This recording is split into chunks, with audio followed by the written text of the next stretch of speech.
to the Morgan Library Young Adult Department.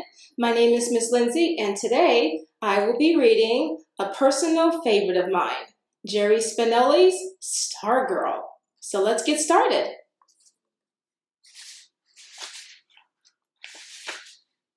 Stargirl by Jerry Spinelli. Porcupine necktie. When I was little, my Uncle Pete had a necktie with a porcupine painted on it. I thought that necktie was just about the neatest thing in the world. Uncle Pete would stand patiently before me while I ran my fingers over the silky surface, half expecting to be struck by one of the quills. Once, he let me wear it.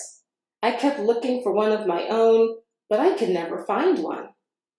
When I was 12, we moved from Pennsylvania to Arizona. When Uncle Pete came to say goodbye, he was wearing the tie. I thought he did so to give me one last look at it, and I was grateful. But then, with a dramatic flourish, he whipped off the tie and draped it around my neck. "It's yours," he said. "Going away present." I loved that porcupine tie so much that I decided to start a collection. 2 years after we settled in Arizona, the number of ties in my collection was still 1. Where do you find a porcupine necklace in Micah, Arizona, or anywhere else for that matter? On my 14th birthday, I read about myself in the local newspaper. The family section ran a regular feature about kids on their birthdays, and my mother had called in some info. The last sentence read, "As a hobby, Leo Borlock collects porcupine neckties." Several days later, coming home from school, I found a plastic bag on our front step. Inside was a gift-wrapped package tied with a yellow ribbon. The tag said, "Happy Birthday." I opened the package. It was a porcupine necktie. 2 porcupines were tossing darts with their quills, while a third was picking its teeth. I inspected the box, the tag, the paper. Nowhere could I find the giver's name. I asked my parents, I asked my friends, I called my Uncle Pete. Everyone denied knowing anything about it. At the time, I simply considered the episode a mystery. It did not occur to me that I was being watched. We were all being watched. Chapter 1. Did you see her? That was the first thing Kevin said to me on the first day of school, 11th grade. We were waiting for the bell to ring. "See who?" I said. "Ha!" He craned his neck, scanning the mob. He had witnessed something remarkable. It showed on his face. He had grinned, still scanning. "You'll know." There were hundreds of us milling about, calling names, pointing to summer-tanned faces we hadn't seen since June. Our interest in each other was never keener than during the 15 minutes before the first bell of the first day. I punched his arm. "Who?" The bell rang. We poured inside.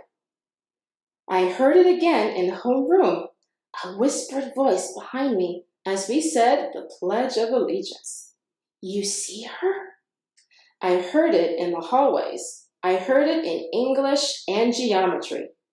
Did you see her? Who could it be? A new student? A spectacular blonde from California? Or from back east, where many of us came from? Or one of those summer makeovers, someone who leaves in June looking like a little girl and returns in September as a full-bodied woman, a 10-week miracle. And then, in Earth Sciences, I heard a name. Stargirl. I turned to the senior slouching behind me. "Stargirl," I said. "What kind of name is that?"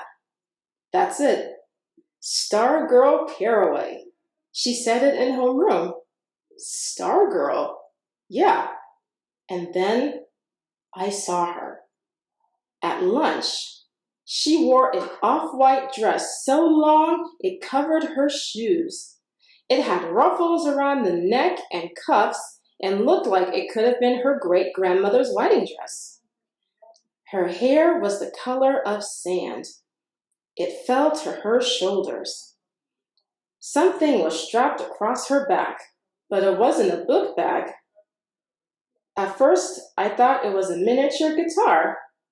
I found out later it was a ukulele. She did not carry a lunch tray. She did carry a large canvas bag with the life-size sunflower painted on it. The lunchroom was dead silent as she walked by. She stopped at an empty table, laid down her bag, slung the instrument strap over her chair, and sat down. She pulled a sandwich from the bag and started to eat. Half the lunchroom kept staring. Half started buzzing. Kevin was grinning. What did I tell you? I nodded. She's in 10th grade, he said. I hear she's been homeschooled until now. Maybe that explains it, I said. Her back was to us, so I couldn't see her face. No one sat with her, but at the tables next to her, kids were cramming two to a seat. She didn't seem to notice. She seemed marooned in a sea of staring, buzzing faces. Kevin was grinning again. You thinking what I'm thinking, he said. I grinned back. I nodded. Hot Seat. Hot Seat was our in-school TV show. We had started it the year before. I was producer-director. Kevin was on-camera host. Each month, we interviewed a student. So far, most of them had been honor student types, athletes, model citizens. Noteworthy in the usual ways, but not especially interesting. Suddenly, Kevin's eyes boggled. The girl was picking up her ukulele, and now she was strumming it. And now she was singing. Strumming away, bobbing her head and shoulder, singing, I'm looking over a four-leaf clover that I overlooked before. Stone silence all around. Then came the sound of a single person clapping. I looked. It was the lunch line cashier. And now the girl was standing, slinging her bag over one shoulder and marching around the tables, strumming and singing and strutting and twirling. Heads swung. Eyes followed her. Mouths hung open. Disbelief. When she came by our table, I got my first good look at her face. She wasn't gorgeous. She wasn't ugly. Mostly, she looked like 100 other girls in this school. A sprinkle of freckles crossed the bridge of her nose.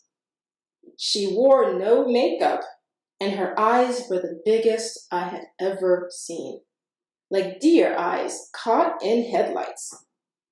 She twirled as she went past, her flaring skirt brushing my pant leg, and then she marched out of the lunchroom. From among the tables came 3 slow claps. Someone whistled. Someone yelped. Kevin and I gawked at each other. Kevin held up his hands and framed a marquee in the air.